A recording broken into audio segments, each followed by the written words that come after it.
Assalamualaikum warahmatullahi wabarakatuh. Perkenalkan, kami dari kelompok 5 yang akan mempresentasikan kode etik guru. Perkenalkan, nama saya Putri Fadia dengan NIM 039, dengan rekan saya Nurul Faza dengan NIM 005. Saya Raffi Rizka dengan NIM 038. Yang pertama yaitu pendahuluan yang akan dijelaskan oleh Lavina.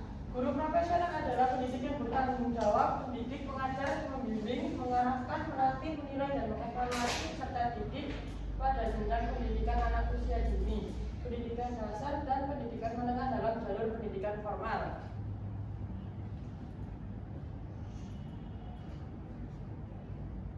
Mengenai kode etik, dalam istilah kode etik terdiri dari dua bagian, yaitu kode dan etik. Secara literal, kode berarti aturan, sedangkan etik berasal dari kata Yunani etos yang berarti karakter, etikat, gaya hidup, sopan santun, atau sesuatu yang berkaitan dengan moralitas dalam melakukan pekerjaan. Kode etik profesi adalah suatu aturan menjadi acuan dalam melaksanakan tugas dan aktivitas suatu profesi yang harus dipatuhi oleh setiap individu yang menjalankan profesi tersebut.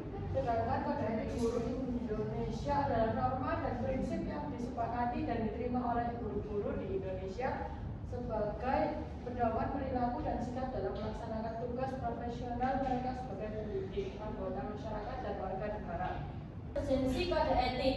Menurut Kuliasa tahun 2007 terdapat 6 urgensi tujuan penyusun kode etik profesi guru. Yang pertama yaitu menjunjung tinggi martabat profesi. Kode etik dapat menjaga pandangan dan kesan pihak luar atau masyarakat agar mereka tidak memandang rendah terhadap profesi yang bersangkutan. Yang kedua yaitu untuk menjaga dan memelihara kesejahteraan para anggotanya. Kesejahteraan mencakup lahir atau material ataupun batin, spiritual, emosional, dan mental. Yang ketiga yaitu pedoman berperilaku. Kode etik mengandung peraturan yang membatasi tingkah laku yang tidak pantas dan tidak jujur bagi para anggota profesi dalam berinteraksi dengan sesama rekan anggota profesi. Yang keempat yaitu untuk meningkatkan pengabdian para anggota profesi. Kode etik berkaitan dengan peningkatan pengabdian profesi sehingga bagi para anggota profesi dapat dengan mudah mengetahui tugas dan tanggung jawab pengabdiannya dalam melaksanakan tugasnya. Yang terakhir yaitu untuk meningkatkan mutu profesi. Kode etik memuat norma-norma dan anjuran agar para anggota profesi selalu berusaha untuk meningkatkan mutu pengabdian para anggotanya. Nomor 6 yaitu untuk meningkatkan mutu organisasi profesi. Kode etik mewajibkan setiap anggotanya untuk aktif berpartisipasi dalam membina organisasi profesi dan kegiatan-kegiatan yang dirancang organisasi. Konsep kode etik. Konsep etika adalah merupakan watak kesusilaan atau adat yang dimaksud sebagai suatu objek.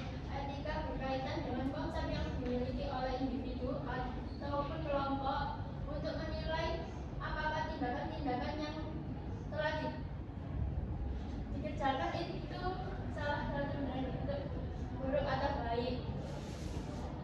Konsep kode etik yang pertama, egoisme adalah tindakan atau perbuatan memberi hasil atau manfaat bagi diri sendiri untuk jangka waktu selama diperlukan atau dalam waktu yang lama. Yang kedua, deontologisme berpendapat bahwa baik buruknya atau benar salahnya suatu tindakan tidak diukur berdasarkan akibat yang ditimbulkannya, tetapi berdasarkan sifat-sifat tertentu dari tindakan dan perbuatan yang dilakukan. Yang ketiga, utilitarisme adalah jabaran dari kata Latin utilis yang berarti bermanfaat. Utilisme mengatakan bahwa ciri pengenalan kesusilaan adalah manfaat suatu perbuatan. Yang keempat, tenom mazhab ini berpendapat bahwa kehendakan Allah merupakan ukuran baik buruknya suatu tindakan. problematika kode etik dalam praktiknya. Penerapan kode etik tidak selalu berjalan ideal sebagaimana tujuan awal pembentukannya. Berikut ini dipaparkan 10 problematika utama yang sering muncul dalam penerapan kode etik. Yang pertama, kurangnya kesadaran moral dan etik. Yang kedua, lemahnya penegakan sanksi etis. Yang ketiga, ketimpangan antara kepentingan pribadi dan tanggung jawab profesi. Yang keempat, kurangnya sosialisasi dan pendidikan etika. Yang kelima, perubahan nilai sosial dan dinamika zaman. Keenam, tekanan ekonomi dan kompetisi global. Yang ketujuh, kurangnya keteladanan dari pemimpin dan pejabat publik. Yang ke-8, pengaruh teknologi informasi dan media sosial. Yang ke-9, konflik antara budaya dan agama. Dan yang terakhir, kurangnya sistem pengawasan dan evaluasi etika. Dari materi tersebut dapat dirangkum menjadi kode etik profesi guru merupakan pedoman moral dan profesional yang mengatur perilaku guru dalam melaksanakan tugasnya.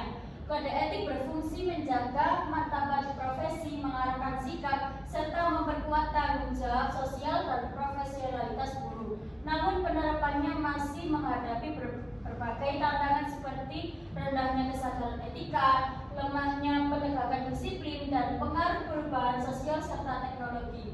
Oleh karena itu diperlukan pembinaan moral berkelanjutan, keteladanan, dan penyesuaian kode etik agar tetap relevan di era modern. Kode etik yang ditegakkan dengan komitmen menjadi dasar pokok